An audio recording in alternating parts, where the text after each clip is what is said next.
Dear student, আজ কি নিয়ে আলোচনা করব থাম্বনেল দেখে তোমরা বুঝতে পেরে গেছো।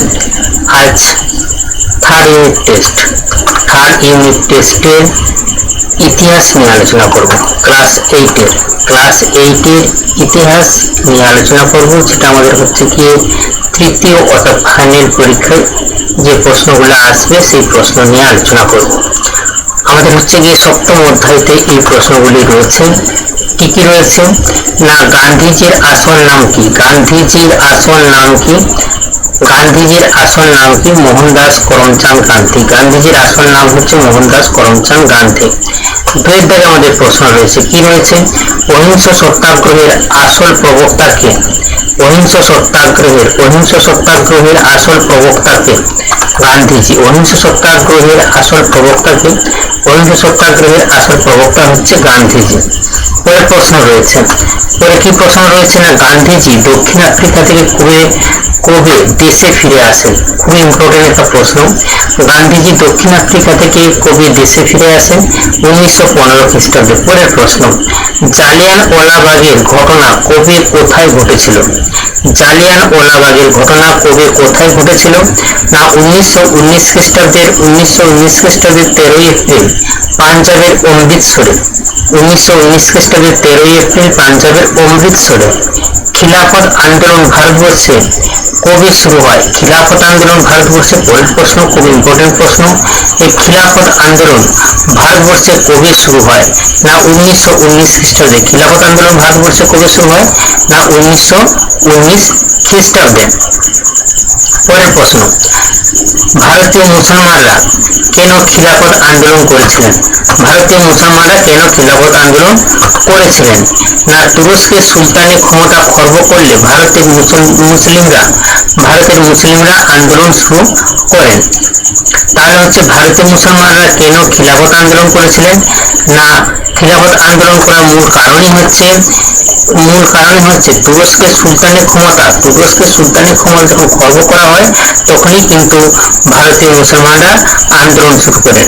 পরের প্রশ্ন, চৌরিচৌরা ঘটনা কবে কোথায় ঘটেছিল? চৌরিচৌরা ঘটনা কবে কোথায় ঘটেছিল না চৌরিচৌরা ঘটনা কবে কোথায় ঘটেছিল? চৌরিচৌরা ঘটনা কবে কোথায় ঘটেছিল না 1922 খ্রিস্টাব্দের 4 এপ্রিল। 1922 খ্রিস্টাব্দের 4 এপ্রিল উত্তরপ্রদেশের গোরখপুরের চৌরিচৌরা গ্রামে। তাহলে চৌরিচৌরা ঘটনাটা কোথায় ঘটেছিল না চৌরিচৌরা ঘটনাটা ঘটেছিল 1922 খ্রিস্টাব্দের 14 ফেব্রুয়ারি। 1922 খ্রিস্টাব্দের 4 ফেব্রুয়ারি 1922 খ্রিস্টাব্দের 4 ফেব্রুয়ারি উত্তরপ্রদেশের গোরখপুর জেলায় চৌরিচৌরা ঘটনা ঘটেছিল। কংগ্রেস খিলাফত স্বরাজ্য দল কারা কবে তৈরি করেন? কংগ্রেস খিলাফত স্বরাজ্য দল কারা কবে তৈরি করেন না 1922 খ্রিস্টাব্দে। সালটা হচ্ছে 1922 খ্রিস্টাব্দে চিত্তরঞ্জন দাস ও মতিলাল নেহেরু। কংগ্রেস খিলাফত স্বরাজ্য দল কারা কবে তৈরি করেন না 1922 খ্রিস্টাব্দে চিত্তরঞ্জন দাস ও মতিলাল নেহেরু। আইন অমান্য আন্দোলনের সূচনা কে করেন? না গান্ধীজি 1930 খ্রিস্টাব্দের 6 এপ্রিল আইন অমান্য আন্দোলনের সূচনা করেন। আইন অমান্য আন্দোলনের সূচনা কে করেন না আইন অমান্য আন্দোলনের সূচনা করেন তাহলে হচ্ছে গিয়ে সূচনা কে করেন আইন অমান্য আন্দোলনের সূচনা করেন গান্ধীজি 1930 খ্রিস্টাব্দের 6 এপ্রিল। পরের প্রশ্ন, কোন আইন ভঙ্গের মধ্য দিয়ে আইন অমান্য আন্দোলনের সূচনা হয় না লবণ আইন। কোন আইন ভঙ্গের মধ্য দিয়ে আইন অমান্য আন্দোলনের সূচনা হয়? উত্তর হচ্ছে লবণ আইন। পরের প্রশ্ন, পরে কি প্রশ্ন রয়েছে, সীমান্ত গান্ধী নামে কে পরিচিত ছিলেন? না খান আব্দুল গফর খান। তাহলে পরের প্রশ্ন হচ্ছে কি না পরের প্রশ্ন হচ্ছে আমাদের সীমান্ত গান্ধী নামে কে পরিচিত ছিলেন না খান আব্দুল গফর খান। পরের প্রশ্ন হচ্ছে সীমান্ত গান্ধী নামে কে পরিচিত ছিলেন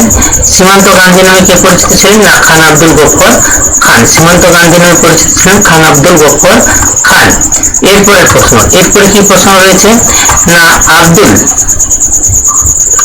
গফফর খান, আব্দুল গফফর খান প্রতিষ্ঠিত দলটির নাম কি? পরের যে প্রশ্নটা রয়েছে, পরের প্রশ্ন হচ্ছে আব্দুল গফফর খান প্রতিষ্ঠিত দলটির নাম কি? আব্দুল গফফর খান প্রতিষ্ঠিত দলটির নাম কি?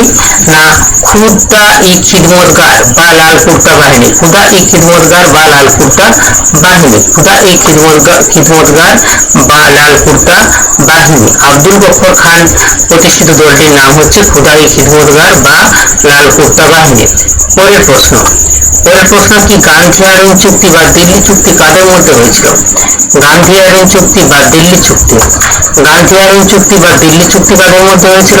না 1931 খ্রিস্টাব্দে 5ই মার্চ গান্ধীজি ও লর্ড আরওয়ানির মধ্যে এই চুক্তি হয়। তাহলে গান্ধী আইন চুক্তি বা দিল্লি চুক্তি কবে কাদের মধ্যে হয়েছিল? যেটা গান্ধী আইন চুক্তি তা হচ্ছে কি আমাদের দিল্লি চুক্তি নাম পরিচিত। এই গান্ধী আইন চুক্তি বা দিল্লি চুক্তি কাদের মধ্যে হয়েছিল? না 1931 খ্রিস্টাব্দের 5ই মার্চ গান্ধীজি ও লর্ড আরওয়ান এর মধ্যে এই চুক্তি হয়েছিল। পরের প্রশ্ন আমাদের কি রয়েছে? না পরের প্রশ্ন আমাদের রয়েছে চট্টগ্রাম অস্ত্রাগার লুণ্ঠন কবে কার নেতৃত্বে হয়? চট্টগ্রাম অস্ত্রাগার লুণ্ঠন কবে কার নেতৃত্বে হয়? না 1930 খ্রিস্টাব্দের 8ই এপ্রিল মাস্টারদা সূর্য সেনের নেতৃত্বে হয়। পরের কি প্রশ্ন রয়েছে? না চট্টগ্রাম অস্ত্রাগার লুণ্ঠন কবে কার নেতৃত্বে হয়? না 1930 খ্রিস্টাব্দের 8 এপ্রিল মাস্টারদা সূর্য সেনের নেতৃত্বে হয়। পরের প্রশ্ন খুব ইম্পর্টেন্ট প্রশ্ন, মাস্টারদা সূর্য সেনের কবে ফাঁসি হয়? মাস্টারদা সূর্য সেনের কবে ফাঁসি হয়? না 1934 খ্রিস্টাব্দের 12ই জানুয়ারি। মাস্টারদা সূর্য সেনের কবে ফাঁসি হয়? না 1934 খ্রিস্টাব্দের 12ই জানুয়ারি।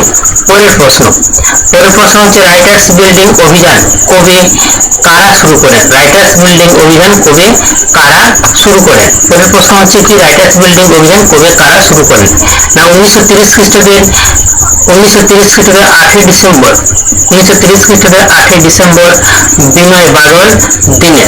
বিনয় বসু, বাদল গুপ্ত ও দীনেশ গুপ্ত কে শুরু করেন?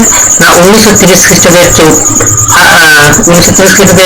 8ই ডিসেম্বর বিনয় বসু, বাদল গুপ্ত ও দীনেশ গুপ্ত রাইটার্স বিল্ডিং অভিযান করেন। খুব ইম্পর্টেন্ট প্রশ্ন। পরের প্রশ্ন হচ্ছে নওজোয়ান ভারত সভা কে প্রতিষ্ঠা করেন? নওজোয়ান ভারত সভা কে প্রতিষ্ঠা করেন? খুব ইম্পর্টেন্ট একটা প্রশ্ন যে নওজোয়ান ভারত সভা কে প্রতিষ্ঠা করেন? না নওজোয়ান ভারত সভা প্রতিষ্ঠা করেন ভগৎ সিং। নওজোয়ান ভারত সভা কে প্রতিষ্ঠা করেন? না নওজোয়ান ভারত সভা প্রতিষ্ঠা করেন ভগৎ সিং। পরের প্রশ্ন যদি আমরা দেখি তাহলে আমরা কি দেখছি? না হিন্দুস্তান রিপাবলিক আর্মি বা পার্টি কে প্রতিষ্ঠা করেন? হিন্দুস্তান রিপাবলিক আর্মি বা পার্টি কে প্রতিষ্ঠা করেন? চন্দ্রশেখর আজাদ। কে প্রতিষ্ঠা করেন? না চন্দ্রশেখর আজাদ। হিন্দুস্তান আর্মি বা পার্টি কে প্রতিষ্ঠা করেন? না চন্দ্রশেখর আজাদ। পরের প্রশ্ন কাকোরি ষড়যন্ত্র। পরের প্রশ্নটা হচ্ছে কি প্রশ্ন রয়েছে? না পরের প্রশ্ন রয়েছে আমরা দেখতে পাচ্ছি যে কাকোরি ষড়যন্ত্র মামলা কবে কাদের মধ্যে হয়? কাকোরি ষড়যন্ত্র মামলা কবে কাদের মধ্যে হয়? না 1925 খ্রিস্টাব্দে ভগৎ সিং ও তার সহযোগীদের মধ্যে ট্রেন ডাকাতির অভিযোগে এই ষড়যন্ত্র হয়। কাকোরি ষড়যন্ত্র মামলা কবে কাদের মধ্যে হয়? না 1925 খ্রিস্টাব্দে ভগৎ সিং ও তার সহযোগীদের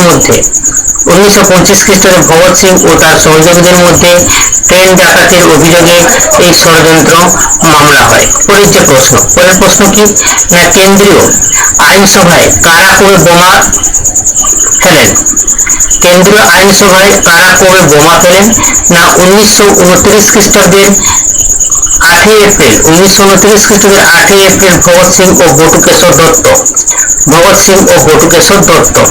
প্রশ্ন আমাদের কি ছিল? না কেন্দ্রীয় আইনসভায় কারা কবে বোমা ফেলেন? উত্তর হচ্ছে 1929 খ্রিস্টাব্দের 8ই এপ্রিল ভগৎ সিং ও বটুকেশ্বর দত্ত বোমা ফেলেন। এরপরের প্রশ্ন খুব ইম্পর্টেন্ট প্রশ্ন, লাহোর ষড়যন্ত্র মামলা কবে শুরু হয়? 1929 খ্রিস্টাব্দে লাহোর ষড়যন্ত্র ষড়যন্ত্র মামলা শুরু হয়।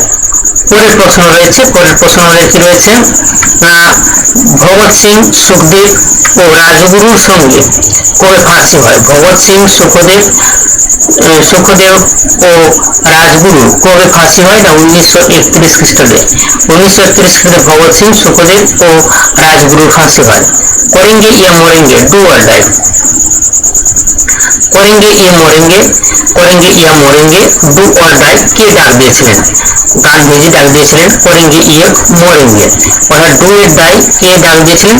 গান্ধীজি। পরের প্রশ্ন, খুব ইম্পর্টেন্ট প্রশ্ন, ভারত ছাড়ো আন্দোলন কবে শুরু হয়? 1942 খ্রিস্টাব্দের 8ই আগস্ট। 1942 খ্রিস্টাব্দের 8ই আগস্ট মধ্যরাত্রে ভারত ছাড়ো আন্দোলনের পরিকল্পনা এবং সূচনা হয়। অনেকে 1942 খ্রিস্টাব্দের 9ই আগস্ট বলে থাকেন, কিন্তু 1942 খ্রিস্টাব্দের 8ই আগস্টই আছে ভারত ছাড়ো আন্দোলন শুরু হয়েছিল। এরপর প্রশ্ন রয়েছে কি তাম্রলিপ্ত ভারতীয় সরকার, তাম্রলিপ্ত জাতীয় সরকার কবে কোথায় প্রতিষ্ঠিত হয়? তাম্রলিপ্ত জাতীয় সরকার কবে কোথায় প্রতিষ্ঠিত হয়? খুব ইম্পর্টেন্ট একটি প্রশ্ন। তাম্রলিপ্ত জাতীয় সরকার কবে কোথায় প্রতিষ্ঠিত হয়? না মেদিনীপুরের তমলুক মহকুমায়, মেদিনীপুরের তমলুক মহকুমায় সতীশচন্দ্র সামন্তের নেতৃত্বে, মেদিনীপুরের তমলুক মহকুমায় সতীশচন্দ্র সামন্তের নেতৃত্বে গঠিত হয়। তাম্রলিপ্ত জাতীয় সরকার কবে কোথায় প্রতিষ্ঠিত হয়? না মেদিনীপুরের তমলুক মহকুমায় সতীশচন্দ্র সামন্তের নেতৃত্বে গঠিত হয়। পরের প্রশ্ন এবং খুব ইম্পর্টেন্ট একটি প্রশ্ন, সাধারণ প্রশ্ন কিন্তু খুব ইম্পর্টেন্ট একটি প্রশ্ন, গান্ধী বুড়ি কাকে বলা হয়? না মাতঙ্গিনী হাজরাকে বলা হয়ে থাকে গান্ধী বুড়ি। গান্ধী বুড়ি কাকে বলা হয়? গান্ধী বুড়ি কাকে বলা হয়? না মাতঙ্গিনী হাজরাকে বলা হয়ে থাকে গান্ধী বুড়ি। পরের প্রশ্ন, তাম্রলিপ্ত জাতীয় সরকার কতদিন পর্যন্ত টিকেছিল? তাম্রলিপ্ত জাতীয় সরকার কতদিন পর্যন্ত টিকেছিল? না 1944 খ্রিস্টাব্দের সেপ্টেম্বর মাস পর্যন্ত। 1944 খ্রিস্টাব্দের সেপ্টেম্বর মাস পর্যন্ত। 1944 খ্রিস্টাব্দের সেপ্টেম্বর মাস পর্যন্ত। দ্বিতীয় বিশ্বযুদ্ধের সময় ভারতকে কে যুদ্ধরত দেশ বলে ঘোষণা করেন? দ্বিতীয় বিশ্বযুদ্ধের সময় ভারতকে কে যুদ্ধরত দেশ বলে ঘোষণা করেন? না viceroy Lord Linlithgow, viceroy Lord Linlithgow. খুব ইম্পর্টেন্ট একটি প্রশ্ন, যেটা হচ্ছে ভারতীয়দের কোনো মতামত না নিয়ে দ্বিতীয় বিশ্বযুদ্ধে ইংরেজরা ভারতকে যুদ্ধরত দেশ বলে ঘোষণা করে দিয়েছিল। সেই প্রশ্নটাই হচ্ছে খুব ইম্পর্টেন্ট প্রশ্ন। কি প্রশ্ন ছিল?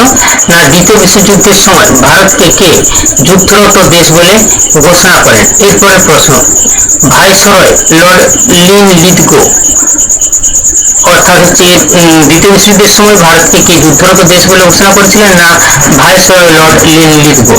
এরপরে প্রশ্ন এবং খুব ইম্পর্টেন্ট একটা প্রশ্ন, ভারতীয় সাইমন কমিশন কেন বিরোধিতা করেছিল? ভারতীয়রা সাইমন কমিশনের কেন বিরোধিতা করেছিল? কারণ সাইমন কমিশনে কোনো ভারতীয় প্রতিনিধি ছিল না। ভারতীয়রা সাইমন কমিশনে কেন বিরোধিতা করেছিল? কারণ সাইমন কমিশনে কোনো ভারতীয় প্রতিনিধি ছিল না। পরের কি প্রশ্ন রয়েছে? না কোন অধিবেশনে কবে গান্ধীজির সঙ্গে নেতাজির বিরোধ বাঁধে? কোন অধিবেশনে কবে গান্ধীজির সঙ্গে নেতাজির বিরোধ বাঁধে? না 1928 খ্রিস্টাব্দে কলকাতা অধিবেশনে। 1928 খ্রিস্টাব্দে কলকাতা অধিবেশনে। 1928 খ্রিস্টাব্দে কলকাতা অধিবেশনে। পরের প্রশ্ন, 1928 খ্রিস্টাব্দে কলকাতা কর্পোরেশনের মেয়র কে হন? 1928 খ্রিস্টাব্দে কলকাতা কর্পোরেশনের মেয়র কে হন? না চিত্তরঞ্জন দাস। মেয়র কে হন? না চিত্তরঞ্জন দাস। 1928 খ্রিস্টাব্দে কলকাতা কর্পোরেশনের মেয়র হন চিত্তরঞ্জন দাস। পরের প্রশ্ন, সুভাষ কবে আইসিএস পরীক্ষা দেন? 1920 খ্রিস্টাব্দে 4th পজিশন তিনি হয়েছিলেন। 1920 খ্রিস্টাব্দে তিনি পরীক্ষা দিয়েছিলেন এবং 4th পজিশন হয়েছিলেন। অর্থাৎ সুভাষচন্দ্র বোস আইসিএস পরীক্ষা দেন 1920 খ্রিস্টাব্দে। বেশিরভাগ বইতে, পুরোনো বইগুলোতে আমাদের লেখা আছে ফার্স্ট পজিশন পেয়েছিলেন, কিন্তু আরবিতে 4th হয়েছিলেন। পরের প্রশ্ন, কোন দুই অধিবেশনে সুভাষচন্দ্র কংগ্রেসের সভাপতি নির্বাচিত হন? কোন দুই অধিবেশনে সুভাষচন্দ্র কংগ্রেসের সভাপতি নির্বাচিত হন? না 1938 এবং 1939, 1938 এবং 1939 খ্রিস্টাব্দের অধিবেশনে। কোন দুই অধিবেশনে সুভাষচন্দ্র বসু কংগ্রেসের সভাপতি নির্বাচিত হন? না 1938 ও 1939 খ্রিস্টাব্দে। পরের প্রশ্ন, ফরওয়ার্ড ব্লক কে প্রতিষ্ঠা করেন? ফরওয়ার্ড ব্লক কে প্রতিষ্ঠা করেন? সুভাষচন্দ্র বসু। ফরওয়ার্ড ব্লক কে প্রতিষ্ঠা করেন? সুভাষচন্দ্র বসু। আজাদ হিন্দ সরকার কে প্রতিষ্ঠা করেন এবং কবে করেন? না 1943 খ্রিস্টাব্দের 21 অক্টোবর সিঙ্গাপুরে। আজাদ হিন্দ সরকার কে প্রতিষ্ঠা করেন এবং কবে প্রতিষ্ঠা করেন? না 1943 খ্রিস্টাব্দের 21 অক্টোবর সিঙ্গাপুরে। 1943 খ্রিস্টাব্দের 21 অক্টোবর, 1943 খ্রিস্টাব্দের 21 অক্টোবর সিঙ্গাপুরে। পরের প্রশ্ন, পরের প্রশ্ন এবং খুব ইম্পর্টেন্ট একটা প্রশ্ন। প্রশ্ন হচ্ছে ঝাঁসি রানী লক্ষ্মীবাই, ঝাঁসি রানী লক্ষ্মীবাই, ঝাঁসি রানী বাহিনীর নেতৃত্ব কে দিয়েছিলেন? স্বামী লক্ষ্মী স্বামীনাথন। ঝাঁসি রানী বাহিনীর নেতৃত্ব কে দিয়েছিলেন? ঝাঁসি রানী বাহিনীর নেতৃত্ব কে দিয়েছিলেন? না ঝাঁসি রানী বাহিনীর নেতৃত্ব দিয়েছিলেন, ঝাঁসি রানী বাহিনীর নেতৃত্ব দিয়েছিলেন লক্ষ্মী স্বামীনাথন। প্রশ্ন আমাদের কি রয়েছে? না ঝাঁসি রানী বাহিনীর নেতৃত্ব কে দিয়েছিলেন? উত্তর হচ্ছে লক্ষ্মী স্বামীনাথন। পরের প্রশ্ন, কবে গান্ধীজির মৃত্যু হয়েছে? কবে গান্ধীজির মৃত্যু হয়েছে বলে মনে করা হয়? গান্ধীজির মৃত্যু হয়েছে বলে কবে মনে করা হয়? না 1945 খ্রিস্টাব্দের 18 আগস্ট। মনে করা হয় যে গান্ধীজির মৃত্যু হয়েছে 1945 খ্রিস্টাব্দের 18 আগস্ট। আজাদ হিন্দ বাহিনীর সেনাদের কোথায় বিচার হয়? দিল্লির লালকেল্লায়। আজাদ হিন্দ বাহিনীর সেনাদের কোথায় বিচার হয়? না দিল্লির লালকেল্লায় আজাদ হিন্দ বাহিনীর সেনাদের বিচার হয়। পরের প্রশ্ন, ভারতের মাটিতে কবে আজাদ হিন্দ বাহিনীর পতাকা উত্তোলন করা হয়? ভারতের মাটিতে কবে আজাদ হিন্দ বাহিনীর পতাকা উত্তোলন করা হয়? 1944 খ্রিস্টাব্দের 19 মার্চ। 1944 খ্রিস্টাব্দের 19 মার্চ। 1944 খ্রিস্টাব্দের 19 মার্চ। পরের প্রশ্ন, পরে কি রয়েছে? নৌবিদ্রোহ কবে শুরু হয়? নৌবিদ্রোহ কবে শুরু হয়? এই যে প্রশ্ন রয়েছে, নৌবিদ্রোহ কবে শুরু হয়? 1946 খ্রিস্টাব্দের 18 ফেব্রুয়ারি। 1946 খ্রিস্টাব্দের 18 ফেব্রুয়ারি। পরের প্রশ্ন, নৌবিদ্রোহ কোথায় হয়? নৌবিদ্রোহ কোথায় হয়? না বোম্বাইয়ের তলোয়ার নামক, বোম্বাইয়ের তলোয়ার নামক জাহাজে, বোম্বাইয়ের তলোয়ার নামক জাহাজ সেখানে ছেঁড়া ছাউনিতে কিন্তু এই নৌবিদ্রোহ সূচনা হয়েছিল। পরের প্রশ্ন, পরের প্রশ্ন কি রয়েছে? নৌবিদ্রোহ কোথায় হয়? না বোম্বাইয়ের তলোয়ার নামক জাহাজে। কার অনুরোধে সুভাষচন্দ্র বসু আজাদ হিন্দ বাহিনীর দায়িত্ব নেন? সুভাষচন্দ্র বসু আজাদ হিন্দ বাহিনীর দায়িত্ব কার অনুরোধে নেন? না রাসবিহারী বসুর অনুরোধে। পরের প্রশ্ন এবং খুব ইম্পর্টেন্ট একটা প্রশ্ন, তা হচ্ছে চট্টগ্রাম বিপ্লবীরা, চট্টগ্রাম বিপ্লবীরা কোথায় আশ্রয় গ্রহণ করেছিলেন? চট্টগ্রামের বিপ্লবীরা কোথায় আশ্রয় গ্রহণ করেছিলেন বা চট্টগ্রাম বিপ্লবীরা কোথায় আশ্রয় গ্রহণ করেছিলেন?